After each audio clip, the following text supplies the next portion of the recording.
श्री साईं बाबा ने समाधि लेने से पहले वक्त वक्त पर हिलने वाले 4 दांत बाबा ने अपने हाथ से निकालकर अलग अलग भक्तों को दिए थे। उसमें से एक दांत पर एक बड़ा मंदिर पुणे में बनवाया गया है और 3 दांत अलग अलग भक्तों को दिए गए।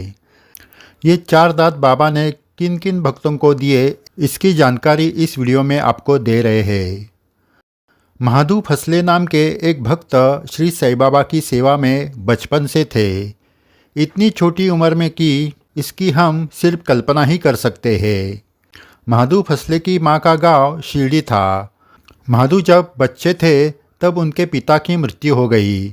तब उनकी माँ उसे लेकर शिरडी आ गई। वो रोज़ खेत पर काम के लिए जाती थी। जाते वक्त वो छोटे महादू को द्वारका में की सीढ़ी पर रख कर जाती थी। शाम को काम से आने के बाद उसे लेकर जाती थी।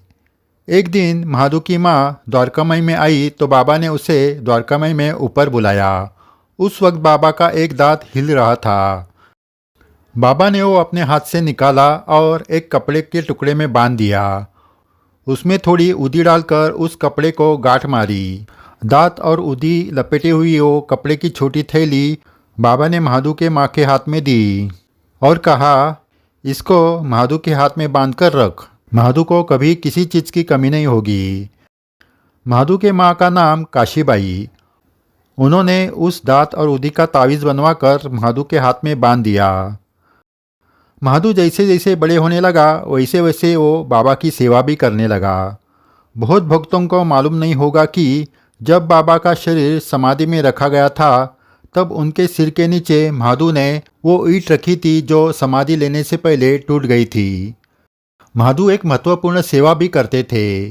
बाबा जब भक्तों के साथ चावड़ी में सोने जाते थे उसके पहले महादू उनका द्वारकामी में रखा हुआ सोने के वक्त उपयुक्त सामान चावड़ी में रखकर आते थे।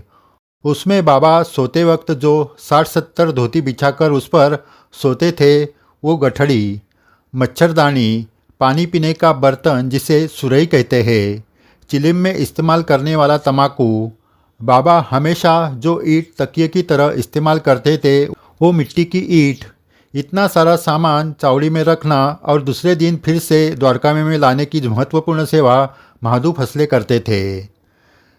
साई समाधि के बाद सालों बीत गए। महादू बूढ़े हो गए।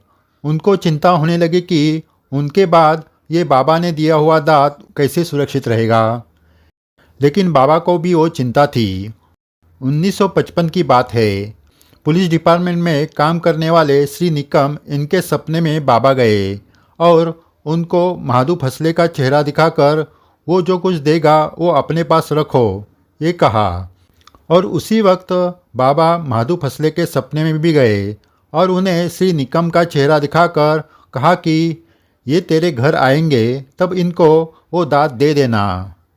गुरु पूर्णिमा के दिन श्री निकम महादू के घर पहुंच गए और दोनों को स्वप्न दृष्टांत की पहचान हुई और वो दांत महादू जी ने श्री निकम को दे दिया। श्री निकम जी के मन में आया कि श्री साईं बाबा का दांत पूरी तरह सुरक्षित रहने के लिए ऐसे हाथ में सुपुर्द करे जो उसके योग्य हो। उनको नाना साहब रासने जी की याद आ गई।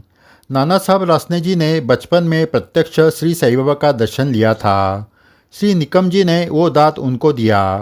रासने परिवार ने उस दांत का दर्शन सभी भक्तों को हमेशा मिले, इस विचार से उसे साईं पादुका के नीचे रखकर उस पर साईं मंदिर बनवाया। पुणे में ये मंदिर आज भी स्थित है।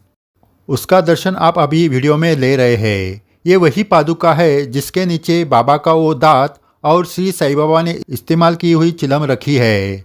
ये दुनिया में शिरडी के बाद का एकमात्र मंदिर है जिसमें श्री साईं बाबा का देह का अवशेष दांत के रूप में मौजूद है। पुणे में शिवाजी नगर परिसर में महानगर पालिका के पास मंगला सिनेमा गृह है। उसके पीछे ये साईं मंदिर है। आप कभी पुणे जाएंगे तो ज़रूर इस मंदिर में दर्शन के लिए जाए। मंदिर का पता वीडियो में दिया गया है। ये हुई एक दांत की बात। अब बाकी 3 दांत बाबा ने किसको दिए वो आपको बताते हैं। 3 दांतों में से एक काका साहब दीक्षित को दिया गया। दूसरा दांत जो बाबा की दाढ़ थी वो इंदौर के साई सूत कहने वाले उद्देश रानड़े इनको दी गई। काका साहब दीक्षित और उद्धवेश बुआ को दिए हुए दोनों दांत एक साथ निकले थे, जो बाबा ने उनको दर्शन के लिए आने के बाद इन दोनों को दिए थे। तीसरा दांत चंद्राबाई बोरकर इनको दिया गया। इन दांतों की विस्तृत जानकारी अभी हमारे पास नहीं है। हमारे ओर से ये जानकारी प्राप्त करने की कोशिश चालू है। अगर किसी दर्शक के पास जानकारी है तो हमें ज़रूर बताएं। उस पर आगे वीडियो बनाया जाएगा। जय साई राम। इस अगर चैनल श्री साई बाबा की अनसुनी सच्ची घटना आपके सामने लाते रहेंगे। चैनल सब्सक्राइब किया नहीं तो ज़रूर करें। वीडियो शेयर करके अपने साई बाबा की लीला सभी साई भक्तों को पहुँचाएँ। ये साई सेवा है। जय साई राम।